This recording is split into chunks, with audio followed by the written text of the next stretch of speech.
Hello and welcome back. In today's lesson, we'll be studying about organizing and managing your music. This lesson should be proceeded after the music sourcing lesson in order to ensure that you download the right quality of music and then step forward towards organizing the same. As a DJ, it is very important to know your music. Knowing your music not only means putting your tracks into a playlist, but a variety of other features, such as marking a few memory points in order to remember the important areas within the track, such as the mixing in and the mixing out positions. If we copy and paste our tracks onto a CDJ or a DJing software, this feature is not available to us. Recordbox here solves this purpose.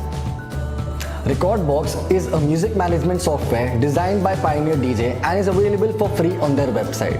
Recordbox makes sure that you're prepared with your music beforehand, that is, you are ready for your performance.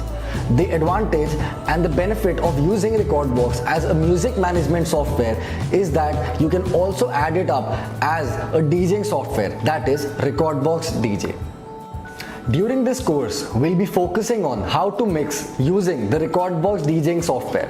But for this lesson, we'll be simply focusing on organizing and managing your music within Recordbox. Let us now have a look at the software. This is how the software looks at the very first glance.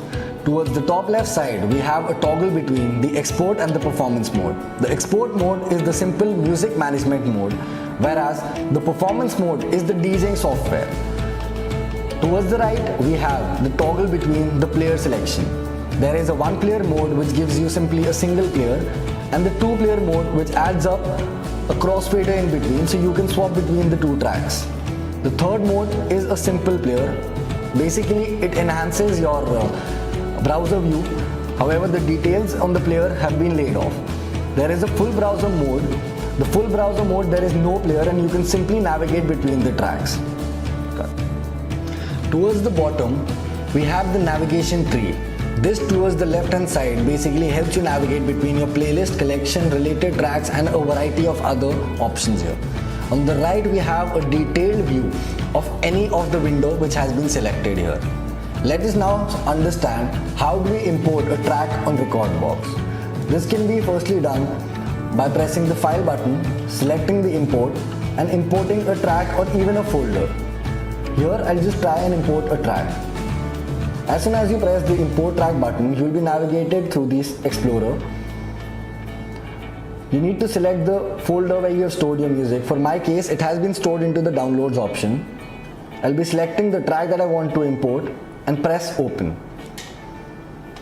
As soon as I press the import button, the track starts analyzing here. The analysis takes place and you'll see a detailed information about the track. As soon as you import your tracks onto Recordbox, they become a part of your collections folder. Basically, collection folder is the sum total of all the tracks that you have imported into your DJing software. That is, in this case, a music management software which is Recordbox. Playlist, on the other hand, is an extract from the collection, an extract from the tracks within the collection. Whereas there can be only one collection folder, there can be innumerable number of our playlists. Let us now try and make our very first playlist. Playlist can be simply made by pressing this plus button here in front of the playlist tab. As soon as you press the plus button, you have an option to select a name for your track. For this case, I'll just put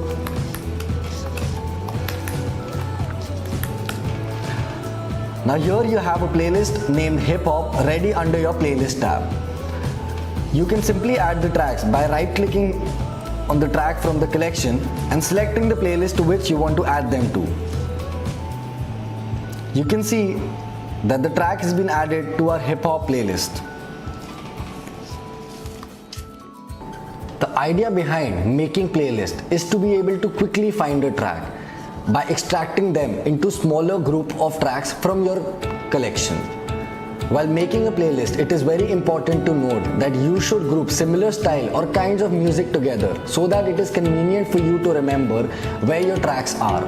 I usually categorize my music in terms of genres or BPM. You can find your own ways of organizing music which is convenient for you to remember.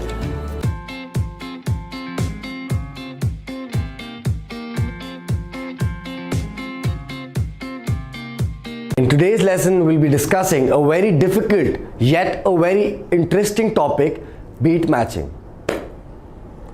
Beat matching is the heart and soul of any DJ. The lessons about beat matching will be divided into three separate parts. The first one being this one, which is we'll be giving you a detailed theoretical part about beat matching. The second one, where we manually do beat matching over professional CDJs and any kind of controllers. The third one being a lesson where we teach you how to beat match if you don't have any DJing controllers or gears, which is using a laptop. Now, before we begin with beat matching, it is highly recommended that you have a very strong understanding and sense of the BPM of a track.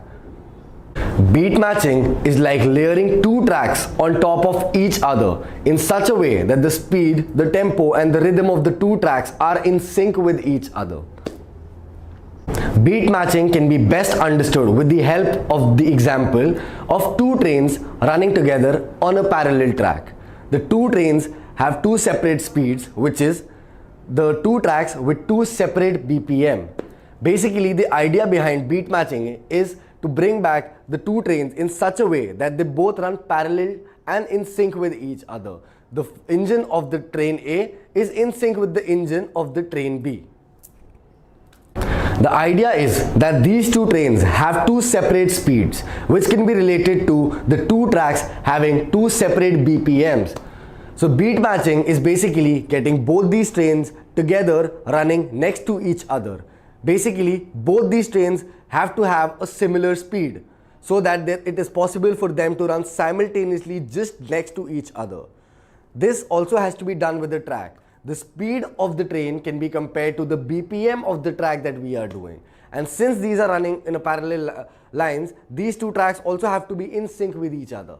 So basically, the bar of one track, that is 1, 2, 3 and 4, has to be in sync with the 1, 2, 3 and 4 of the track B. Now that we've understood one of the train must be faster than the other, we would definitely pull down the speed or the tempo of train A, since train A is faster than our train B. But simply pulling down the speed or the BPM of track A, which is related to the train A, would not help. This is because there is still a gap between the engine of train A and the engine of train B. There is a need to put a brake on the train A in order to make sure that the engines are in sync with each other. The engines can be considered as the one of every bar, which has to be made sure that is in sync with each other. Once this is done, the two tracks can be said to be beat matched. This is because the one and the one of the two tracks or the engines of the two trains are in sync and with each other. Once the two trains have been aligned next to each other, that is, the two tracks have been aligned to the same BPM of each other, the tracks can be said to be beat matched. However, the brake that we applied to our train A, since it was faster, and even after getting the same speeds, the train engine might be ahead of the second train. For that, we apply a brake. In that way, we need to nudge the jog wheel backwards in order to apply a little slowdown to our faster track, which brings them together in sync, beat to beat, one to one. So this was a detailed theoretical analysis about what beat matching actually is. In the next few videos, we'll be understanding how to manually beat match using a DJing controller, a CDJ and an XDJ. And in the next two videos, we'll be understanding how to beat match without any DJing gear, that is simply using a laptop and a DJing software which you can do at your home. Thanks for watching.